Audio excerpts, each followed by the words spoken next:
నమస్కారం, Shilpa TV news కి స్వాగతం. ముందుగా ముఖ్యాంశాలు. అరచేతితో సూర్యున్ని ఆపలేరన్నది ఎంత నిజమో, జగనన్న అభిమానులను, కార్యకర్తలను ఆపలేరన్నది అంతే నిజమని పేర్కొన్న ఎమ్మెల్సీ ఇస్సాక్ బాషా. సంబంధిత అధికారులు భూ కేటాయింపులలో ప్రభుత్వ మార్గదర్శకాలు పాటించాలి. Joint collector Vishnu Charan. Sankalp school నందు ఘనంగా రెయిన్బో డే. క్రీడలు శారీరక దృఢత్వం, మానసిక ప్రశాంతతను కలిగిస్తాయని పేర్కొన్న రాష్ట్ర విత్తనాభివృద్ధి సంస్థ మాజీ చైర్మన్ ఏవి సుబ్బారెడ్డి. 7వ చిన్ననీటి తరహా వనరుల గణనపై అవగాహన. నంద్యాల జిల్లా పరిధిలో ఈ నెల 25వ తేదీ నుండి పశుగణన, రైతుల వివరాల సేకరణ. విధుల్లో ఉన్న ఏఆర్ కానిస్టేబుల్ పై టీడీపీ నేత బీసీ మదన భూపాల్ రెడ్డి దాడి.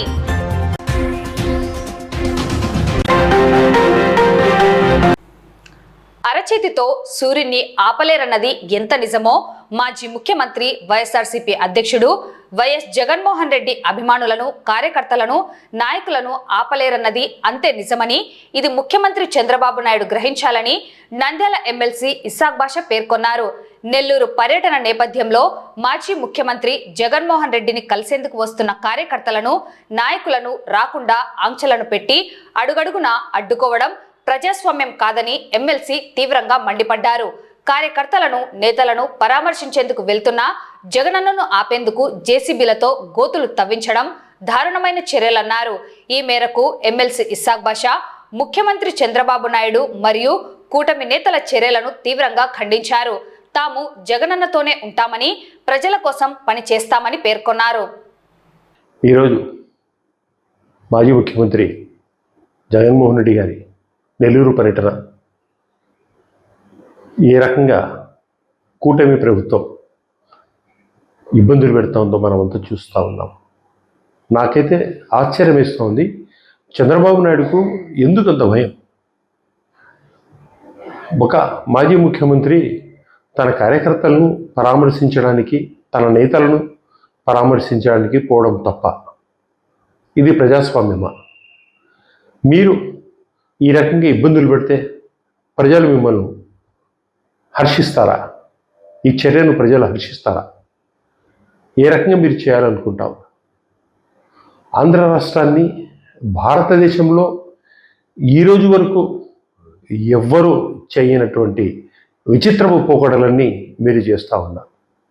ఒక నాయకుడు ప్రజల దగ్గరికి వెళ్ళి వాళ్ళ కష్టాలను చూడాలనుకుంటే ఆంక్షలు విధిస్తారా? మీరు ప్రజలను ఆపాలనుకుంటే ఆపగలుగుతారా? మీతో అవుతుందా? మిర్చి ఆడినప్పుడు, పరామర్శించడానికి పోయినప్పుడు ఆపారు, ఆపగలిగారా? మామిడి రైతులను పరామర్శించడానికి పోయినప్పుడు ఆపాలనుకున్నారు, ఆపగలిగారా? ఈరోజు మీరు కేవలం 113 మంది మాత్రమే జగన్మోహన్ రెడ్డి గారితో కలవాలని చెప్తారు. ఇది ఏ రకమైన నీతి? ప్రజలు తనకిష్టం వచ్చిన నాయకుడిని కలవడానికి స్వాతంత్రం ప్రజలకు లేదా? ప్రజలు ఖచ్చితంగా తన నాయకునికి పోయి తన కష్టాలు చెప్పుకునే అవకాశం మీరు ప్రజలకు ఇవ్వరా? ఎక్కడైనా సరే ఒక నాయకుని దగ్గరికి వెళ్తే పోలీసులు ఆ నాయకునికి ప్రజలు కలవడానికి వచ్చినప్పుడు వాళ్ళకి కావాల్సిన సెక్యూరిటీ ఏర్పాటు చేస్తారు. చిన్న ఎగ్జాంపుల్ చెప్తాను. ఒక సినిమా హీరో ఒక షాపింగ్ మాల్ ఓపెనింగ్ చేయడానికి వస్తాడు. అక్కడ కూడా ఆ షాపింగ్ మాల్ ఓపెనింగ్ ప్రజలందరూ ఆ హీరోని చూడడానికి వస్తారు. అక్కడ కూడా మీరేం చేస్తారు? పోలీసు వాళ్ళు వచ్చి ప్రజలు తోసుపులాట జరగకుండా వాళ్ళకి సెక్యూరిటీగా ప్రజలకు సెక్యూరిటీగా పోలీసు వాళ్ళు నిలబడతారు. ఆశ్చర్యకరంగా మీరు ప్రజలను రానివ్వకుండా చేస్తారు. రోడ్లెంబడి బారికేడ్లు ఇస్తారు, ఇనుప కంచెలు ఏర్పాటు చేస్తారు, పొలాలకు ఫెన్సింగ్స్ ఏర్పాటు చేస్తారు. ఎంత దుర్మార్గమైన చర్యలు చేస్తూ ఉన్నారు. లాస్ట్కు పొలాలెంబడి వస్తారని చెప్పేసి అక్కడ జేసీబీలతో గుంటలు తీస్తారా? ఏం ప్రజాస్వామ్యం అండి? ఈ రకంగా మీరు ప్రజలు పరిపాలిస్తారా? ఎక్కడైనా నాయకుడు వస్తాడంటే ప్రజలు తండోపతండాలుగా వస్తారని చెప్పేసి ఆ రూట్ను క్లియరెన్స్ చేసి చిన్న చిన్న మరమ్మతులు చేసి క్లియర్ చేస్తారు. మీరు ఉండే రోడ్డును నాశనం లేపి తగ్గు రోడ్ల నుంచి ప్రజలు వస్తారని గుంతలు తీస్తారా? ప్రజల మీద కేసులు పెడతారా? డ్రోన్ కెమెరాలతో నిఘాలు ఏర్పాటు చేస్తారా? ఇది ప్రజలు హర్షిస్తారా? జగనన్నను కలవడానికి వచ్చే నాయకులు, జగనన్నను చూడడానికి వచ్చిన కార్యకర్తలు మీరు ఆపగలుగుతారా? మీతో అవుతుందా? అరచేతులు పెట్టి సూర్యుని ఆపాలనుకుంటే మీతో అవుతుందా? అరే, ఒక నాయకుడు, ఒక కార్యకర్త కలవడానికి మీ అడ్డంకులా? నేను ఒక సామాన్య కార్యకర్తను, నా ఇబ్బందులు నాకు నచ్చిన నాయకుడిని పోయి కలవడానికి ఇన్ని ఆంక్షల? ప్రతి వైఎస్ఆర్సీపీ కార్యకర్తకు, వైఎస్ఆర్సీపీ ప్రతి నాయకునికి నోటీసులు ఇస్తాం. ఏం చేస్తా ఉన్నారు మీరు? రాజ్యాన్ని, ఈ ఆంధ్ర రాష్ట్రాన్ని ఏం చేయాలనుకుంటా ఉన్నారు? చంద్రబాబు నాయుడు గారు, నేను చెప్తా ఉన్నాను, ఈ రకంగా మీరు ఏర్పాటు చేస్తే ఆగే వ్యక్తులు ఎవ్వరూ లేరు. వైఎస్ఆర్సీపీ నాయకులు, కార్యకర్తలు మీ బెదిరింపులకు భయపడే వాళ్ళు ఎవ్వరూ లేరు. మీరు కేసులు పెట్టొచ్చు, జైళ్లకు పెట్టొచ్చు, కానీ మేమంతా జగనన్నతోనే ఉంటాం, ప్రజల కోసమే ఉంటాం. మా నాయకుడు చెప్పిన ఆదేశాలను తూచా తప్పకుండా పరిపాలిస్తాం. ప్రజల కోసం ఎంత దారిపోయినా పోతాము, మా జగనన్నతోనే ఉంటాం. మీరు ఈ రకంగా చేసుకుంటే మీ పతనానికి మీరు నాంది పలికినట్లే, మీ ఓటమిని మీరు ఒప్పుకున్నట్లే అని చెప్పేసి తెలుపుకుంటా ఉన్నాను. జాగ్రత్త. అభివృద్ధి కార్యక్రమాలకు సంబంధించి భూమి కేటాయింపులు చేసే సందర్భంలో ప్రభుత్వ మార్గదర్శకాలను, నియమ నిబంధనలు పక్కాగా పాటించాలని జాయింట్ కలెక్టర్ విష్ణుచరణ్ సంబంధిత అధికారులను ఆదేశించారు. సంజాముల మండలం నొస్సం గ్రామంలో ఎకరూన్ కంపెనీకి భూమి కేటాయింపు అంశంలో అధికారులతో కలిసి క్షేత్రస్థాయిలో జేసీ పర్యటించారు. ఈ సందర్భంగా సదరు కంపెనీ ప్రతిపాదనలు, కేటాయించాల్సిన భూమి విస్తీర్ణం, వాటికి గల సాధ్యాలు, ప్రభుత్వం నిర్దేశించిన మార్గదర్శకాలు ఏమిటి, పాటించాల్సిన నియమ నిబంధనలు తదితరాలను అధికారులతో చర్చించారు. ఈ సందర్భంగా అక్కడి మ్యాప్లను జేసీ పరిశీలించారు. అనంతరం వివిధ అంశాలలో చర్చించి తీసుకోవాల్సిన చర్యలపై తగు సూచనలు జారీ చేశారు.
పట్టణంలోని శ్రీ సంకల్ప్ స్కూల్ నందు నేడు ఘనంగా రెయిన్బో డే నిర్వహించడం జరిగింది.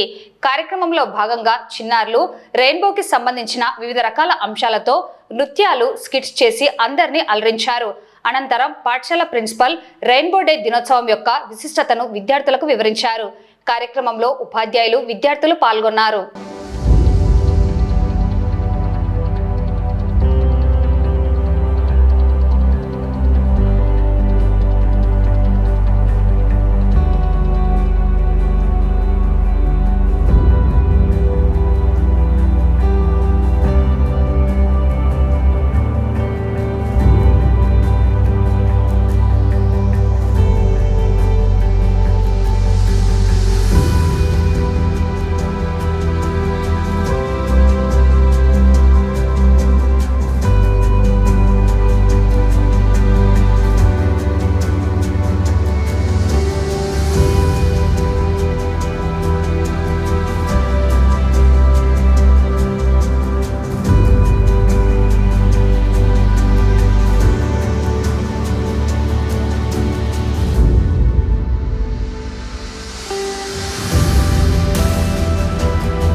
blue, indigo, and violet. Would you like to sing the rainbow song? Rainbow, rainbow, high and bright. Rainbow, rainbow, made of light. From the clouds down to the ground, I see colors all around. Indigo and violet too. Red, orange, yellow, green, blue. Indigo and violet too.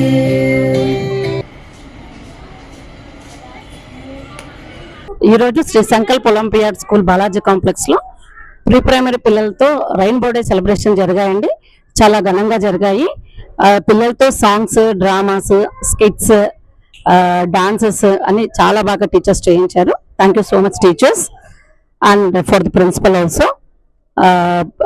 Rainbow colours ఒక్కొక్కటి ఒక్కొక్క colour represent చేస్తుంది. Different languages, different actions, everything అవన్నీ పిల్లలకి బాగా explain చేశారు through skits ద్వారా. థ్యాంక్ you so మచ్. టీడీపీ సీనియర్ నాయకులు ఏపీ రాష్ట్ర విత్తనాభివృద్ధి సంస్థ మాజీ చైర్మన్ ఏవి సుబ్బారెడ్డిని ఆయన స్వగృహంలో journalist sports association of Andhra Pradesh రాష్ట్ర కార్యవర్గ సభ్యుడు అబ్రహం ఆధ్వర్యంలో నంద్యాల నియోజకవర్గ జేషాప్ ప్రతినిధులు, కమిటీ సభ్యులు కలిశారు. ఈ సందర్భంగా ఏవి సుబ్బారెడ్డిని శాలువా, పూలమాలతో సన్మానించారు. ఈ సందర్భంగా ఏవి సుబ్బారెడ్డి మాట్లాడుతూ నిత్యం వార్తల సేకరణలో బిజీగా ఉండే విలేకరులు ఒత్తిడిని తగ్గించుకునేందుకు అప్పుడప్పుడు క్రీడలు ఆడడం ద్వారా మానసిక ఉల్లాసం, శారీరక దృఢత్వం కలుగుతుందని అన్నారు. జేషాప్ అభివృద్ధికి తన వంతు సహాయ సహకారాలు ఎల్లవేళలా ఉంటాయన్నారు.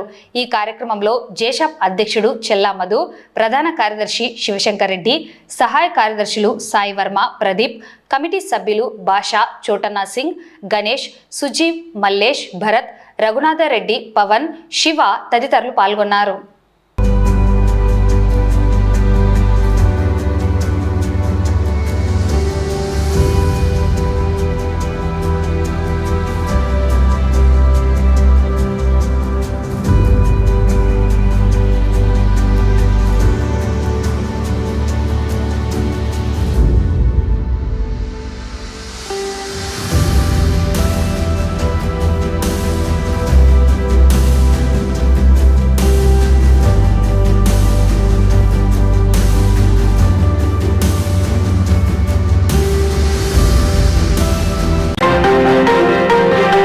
కేంద్ర ప్రభుత్వ ఆదేశాల మేరకు నంద్యాల రెవెన్యూ కార్యాలయంలో నంద్యాల రెవెన్యూ డివిజన్ పరిధిలో 7వ చిన్ననీటి తరహా వనరుల గణనపై అవగాహన కార్యక్రమం నిర్వహించడం జరిగింది. ఈ కార్యక్రమానికి సహాయ సంచాలకులు ఓబులేసు హాజరై విఆర్ఓలకు, విఏలకు సూచనలు, మార్గదర్శకాలను తెలియజేశారు. ఈ గణనలో ఆయా మండల పరిధిలో ఉన్న చెరువులు, కుంటలు, బావులు, బోర్లు, ఊటబావుల సంఖ్యను గణించి వాటికి సంబంధించిన యాప్లో నమోదు చేయవలసి ఉంటుందని తెలిపారు. ప్రోగ్రెస్ జీరో పెట్టడం బాగలేదు. కనీసం 2-3 విఆర్ఓస్ అన్న చేయించాలి.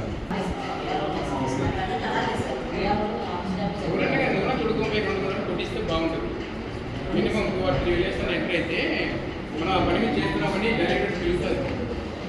దాని ఎన్ని మండల్స్ ఉన్నాయి? 10 మండల్స్ ఉన్నాయి. అంటే మనం ఓన్లీ 60% ఉన్నాం. లిమిట్ టేకప్ చేయాలి మనం. తర్వాత సంజాబ్ ఏం మధురెడ్డి మీరు ఎవరు ఉండలే కదా, ఈ మధ్య 2000 బయలుదేరింది అట్లా వచ్చేసి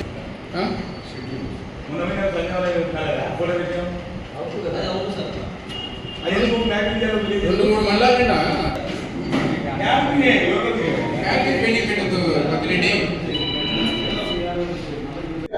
ఈరోజు ఇక్కడ జిల్లాలోని అందరి సహాయ గణాంతకులకు, తర్వాత ఉప గణాంకాధికారులకు 7వ చిన్న నీటి తరహా నీటి వనరుల గణన పైన శిక్షణ దాని ఏమంటామంటే రిఫ్రెష్మెంట్ టైం క్లాస్ పెడుతున్నాం. ఇక్కడ ఆ సమావేశం ఆ సబ్జెక్ట్ మీద. ఈ 7వ చిన్న తరహా గణన వచ్చి సెంట్రల్ గవర్నమెంట్ ఆధ్వర్యంలో నిర్వహిస్తాం.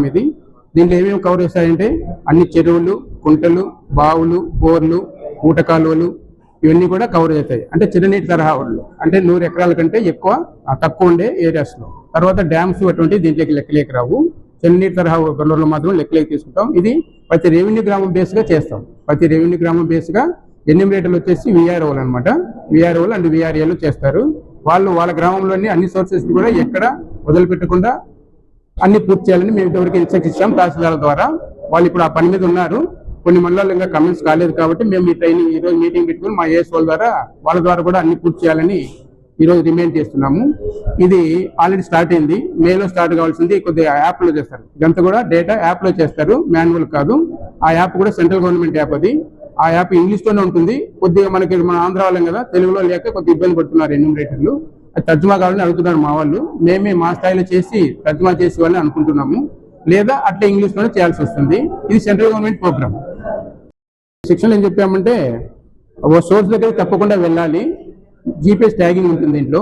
అక్కడికి వెళ్ళిన తర్వాత ఆ సోర్స్ దగ్గర నెంబరింగ్ ఇవ్వాలా, 1, 2, 3 అని. ఏ సోర్స్ దగ్గర అయితే ఆ సోర్స్ దగ్గర ఆ ఎన్యూమరేట్ అక్కడ పోయిన తర్వాత దాన్ని క్యాప్చరింగ్ కూడా చేయాలి. ఫోటో తీసుకోవాలా.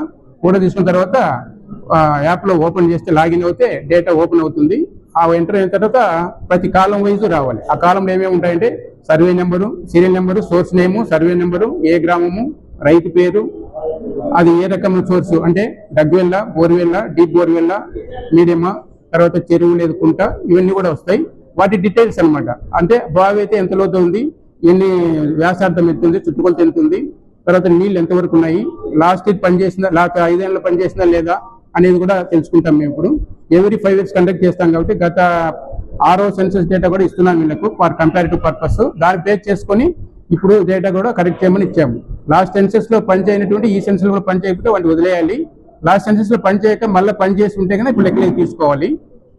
ఆ విధంగా చేస్తే మనకు ఎన్ని చిన్న తరహా నీటి వనరులు ఉన్నాయో తెలుస్తుంది. దానివల్ల ఎంత ఆయకట్టు ఇరిగేట్ అవుతుందని కూడా తెలుస్తుంది అనమాట.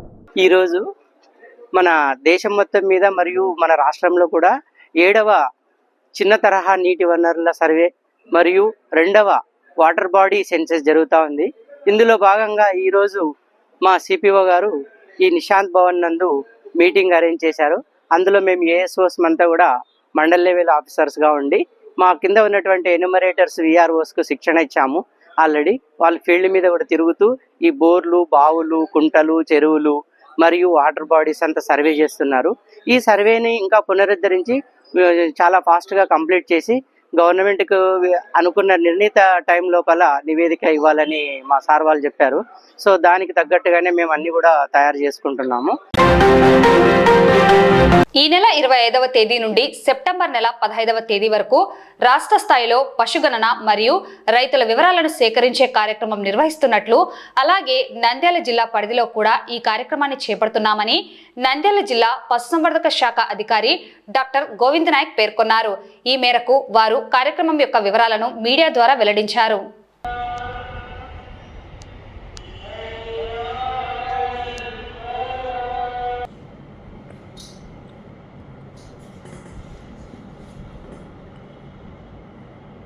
ఈ నెల 25వ తేదీ నుంచి సెప్టెంబరు 15వ తేదీ వరకు రాష్ట్రం మొత్తం మీద ఈ బ్లాంకెట్ సర్వే అంటే ఫార్మర్స్ నీడ్ బేస్ అసెస్మెంట్ మీద ఆ సర్వే వరకు నిర్వహించడం జరుగుతుంది.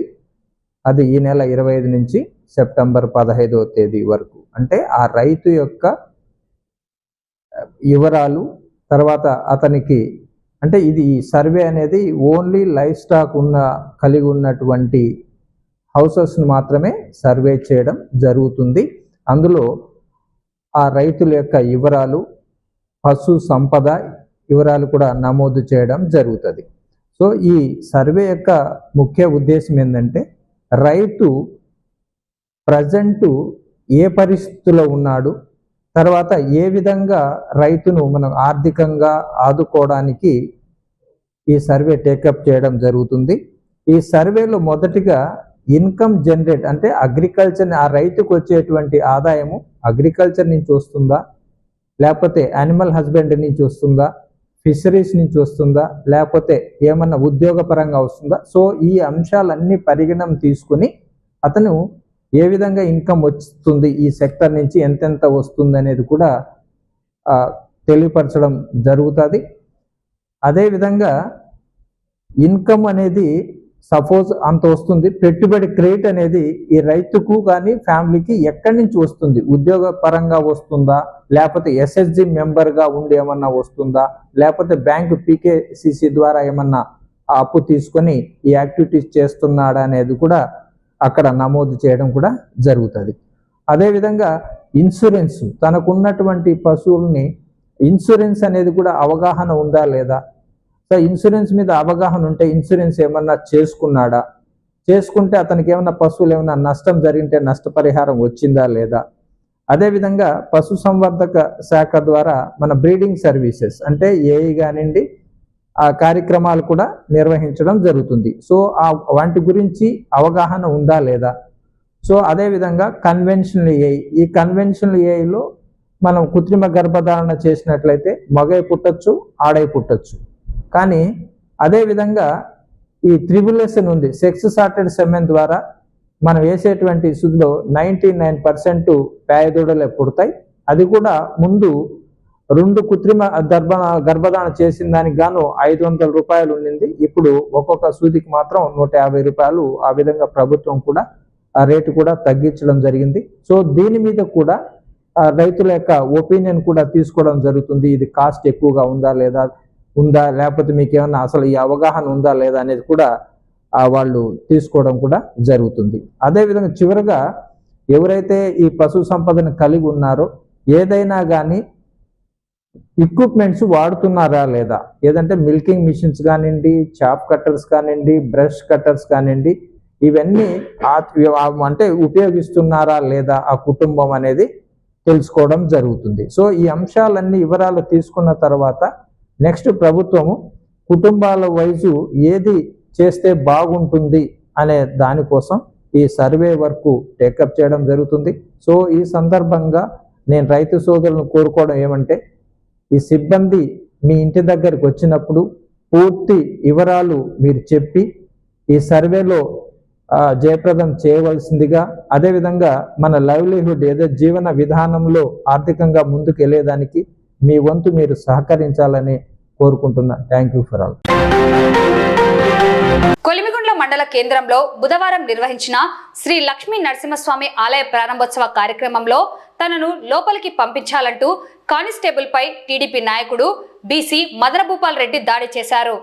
30వ తేదీన కొలిమిగుండ్ల మండల కేంద్రంలోని కొండపై ఉన్న శ్రీ లక్ష్మీ నరసింహస్వామి పునఃప్రతిష్ఠ సందర్భంగా ముఖద్వారం వద్ద విధులు నిర్వహిస్తున్న special party constable Jaswanth Kumar ను మదన భూపాల్ రెడ్డి అనే వ్యక్తి ముఖంపై చేత్తో కొట్టి దుర్భాషలాడి విధులకు ఆటంకం కలిగించారని special party constable Jaswanth Kumar ఇచ్చిన ఫిర్యాదు మేరకు కొలిమిగుండ్ల పోలీస్ స్టేషన్లో మదన భూపాల్ రెడ్డిపై వివిధ సెక్షన్ల మేరకు కేసు నమోదు చేసి విచారణ చేస్తున్నామని, దీనిపైన చట్టపరమైన చర్యలు తీసుకుంటామని కొలిమిగుండ్ల సిఐ పేర్కొన్నారు.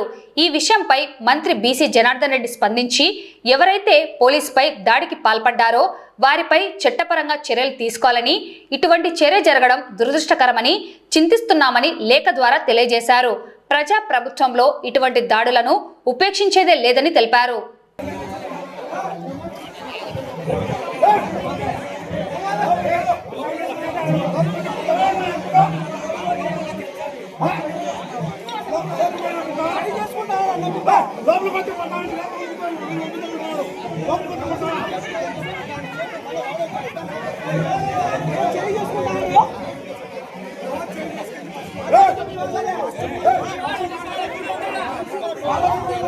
నేనేమంటానంటే ఆయన చేయి చేసుకోవడం తప్పు.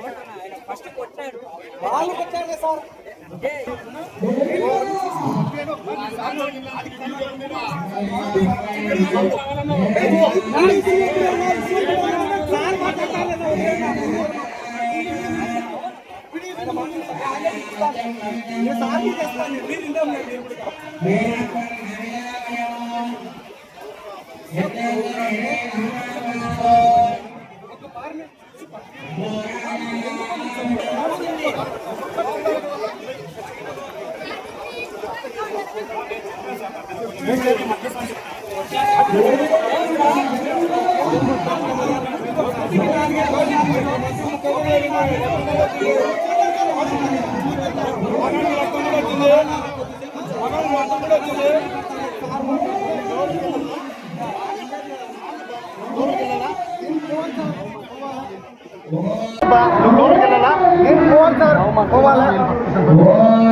వార్తలు ముగించే ముందు ముఖ్యాంశాలు మరోసారి. అరచేతితో సూర్యున్ని ఆపలేరన్నది ఎంత నిజమో జగనన్న అభిమానులను కార్యకర్తలను ఆపలేరన్నది అంతే నిజమని పేర్కొన్న ఎమ్మెల్సీ ఇస్సాక్ బాషా. సంబంధిత అధికారులు భూ కేటాయింపులలో ప్రభుత్వ మార్గదర్శకాలు పాటించాలి. Joint collector Vishnu Charan. Sankalp school నందు ఘనంగా రెయిన్బో డే. క్రీడలు శారీరక దృఢత్వం, మానసిక ప్రశాంతతను కలిగిస్తాయని పేర్కొన్న రాష్ట్ర విత్తనాభివృద్ధి సంస్థ మాజీ చైర్మన్ ఏవి సుబ్బారెడ్డి. 7వ చిన్ననీటి తరహా వనరుల గణనపై అవగాహన. నంద్యాల జిల్లా పరిధిలో ఈ నెల 25వ తేదీ నుండి పశుగణన, రైతుల వివరాల సేకరణ. విధుల్లో ఉన్న ఏఆర్ కానిస్టేబుల్ పై టీడీపీ నేత బీసీ మదన భూపాల్ రెడ్డి దాడి. ఈ వార్తలు ఇంతటితో సమాప్తం. నమస్కారం.